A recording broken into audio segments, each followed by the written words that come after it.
Hi, hello, my name is India. Welcome to my channel. Today we are talking about some books that I might be rereading in 2025. So I made a video about my TBR and like reading goals, reading plans, and on there I have a bingo board, and one of the spots on my bingo board is to reread books. My bingo board, I have 4 of them, one for each season. You can see this little cattail. And so hopefully I will be rereading at least 4 books. I recently moved, and so I was going through all my books and pulling out from the ones that I have read, the ones that I think that I might be interested in rereading this year. So let's get started. I'll tell you a little bit about them and why I want to reread them. First up, we have this tiny copy of My Antonia by Willa Cather. I love these like Macmillan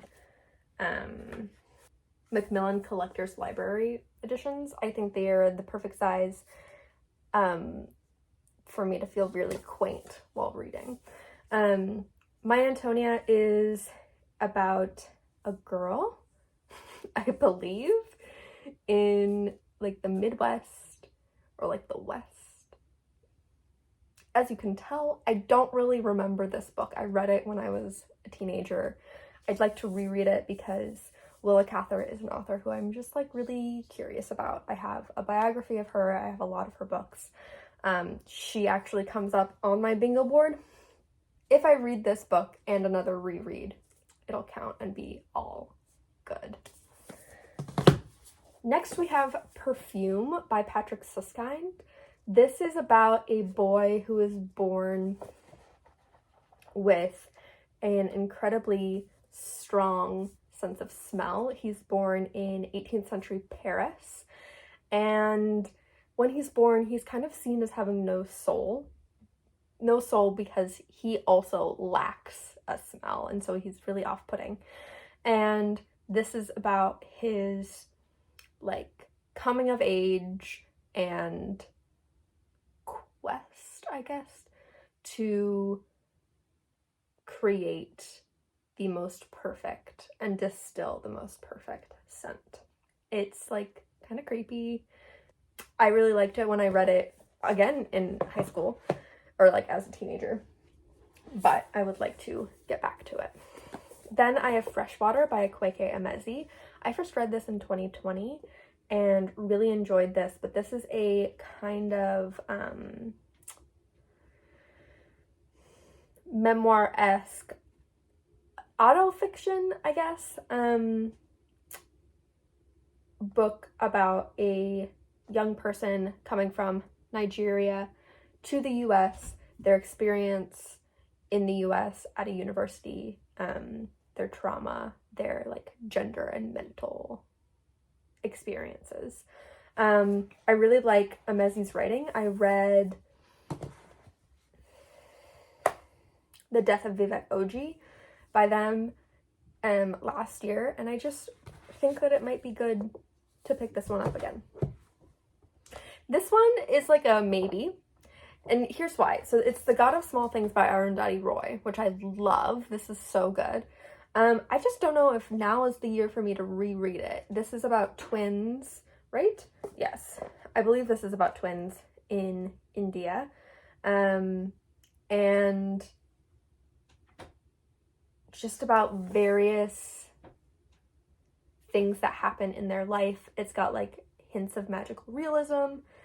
It is just gorgeous. I just don't know if this is the year that I return to this book, so I'm gonna actually set it aside. But if you haven't read this, I highly recommend The God of Small Things. It's phenomenal.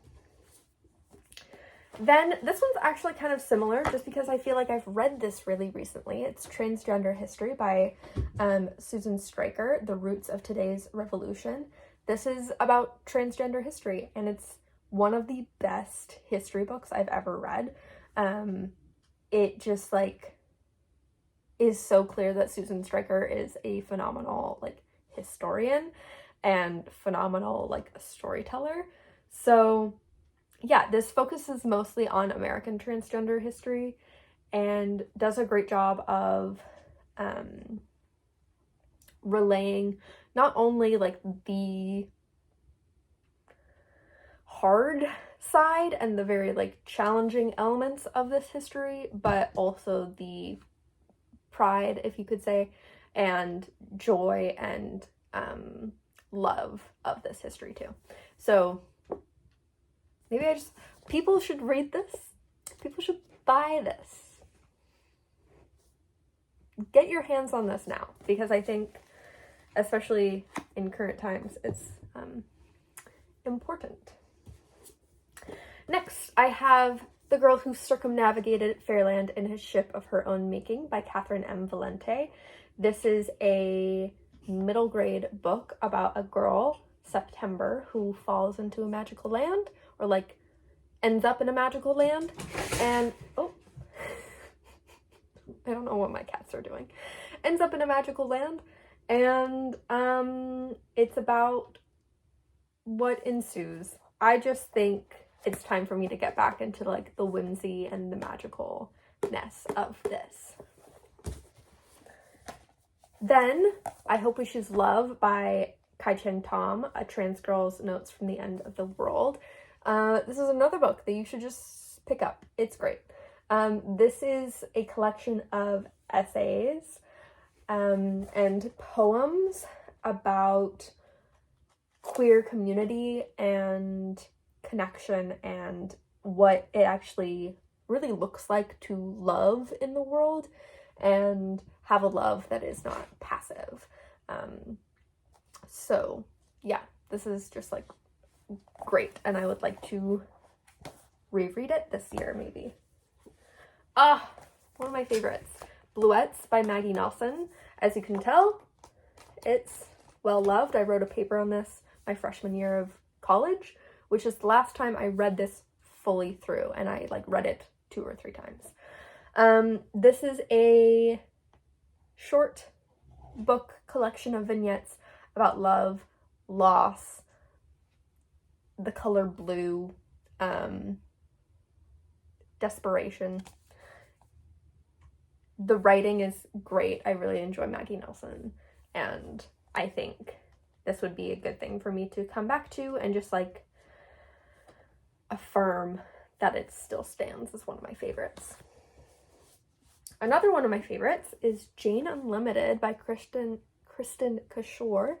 This is a almost choose your own adventure book. Not really, but it takes a story and explores 5 different possibilities, 5 different genres that could result from that story. It's about Jane, who has just lost her aunt, and she has this friend who's like, hey, come to my island. And her aunt who passed was like, if your friend ever says, hey, come to my island, you better take her up on it. So she goes, and the things that ensue include a heist mystery, a spy thriller, a gothic horror, a space opera, and a fantasy. So this is just really good. It's just really good, and I would like to reread it. Next, another series, like short series that I would like to start rereading is Every Heart a Doorway by Shannon McGuire. This is the not Miss Peregrine's Home for Peculiar Children. I am forgetting the name of this series, but it follows children who have been taken into magical worlds, found their like perfect place, and then kind of fallen out of those and back into the real world and having a hard time adjusting to that. So they're sent to this home for wayward children, and each of these books follows like a different child and what their world was like. Some of these worlds are very fantastical, some of them are very dark. I've read this one and Down Among the Sticks and Bones. I remember Down Among the Sticks and Bones like fairly well. But I would like to reread this one so that I can continue kind of like with the series, but I want to be like re-grounded in it. Another book, I read this in 2020 and really adored it, is Lincoln and the Bardo by George Saunders. This is about, it's about many things. On one hand, it's about President Lincoln, Abraham Lincoln, going to a ball while his 11-year-old son is very ill and like about to die. And then it is also on or about this graveyard and these ghosts who are this like collective, sometimes like choral narrators, other times just like these people interacting with each other. Very melancholic, very sad, but like really rich too. And I just feel like exploring this again and getting back to it. Lastly on my list is The Grace Keepers by Christy Logan. This is a book I read while I was in college.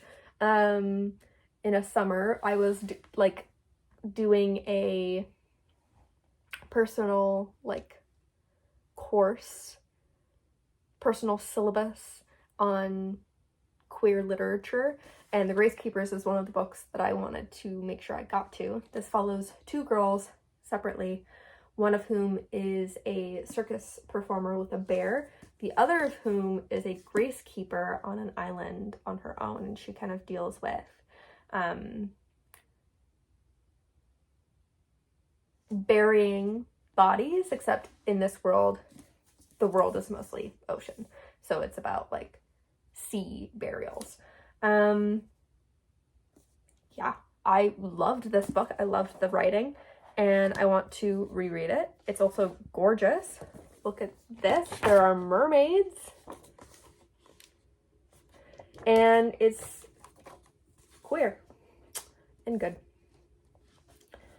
So those are some books that I'm hoping that I might select from to reread. Honestly, probably the one that I'm going to reread soonest is My Antonia. I just can't remember this. I feel like I should. So thank you so much for watching. Thank you so much for watching. Let me know if you have any books that you want to reread. I had a hard time narrowing it down. I really trusted my gut with this one, but I could see myself rereading so many books, essentially all of my books, and having like a good time. So I hope you're having a good day. I'll see you when I see you.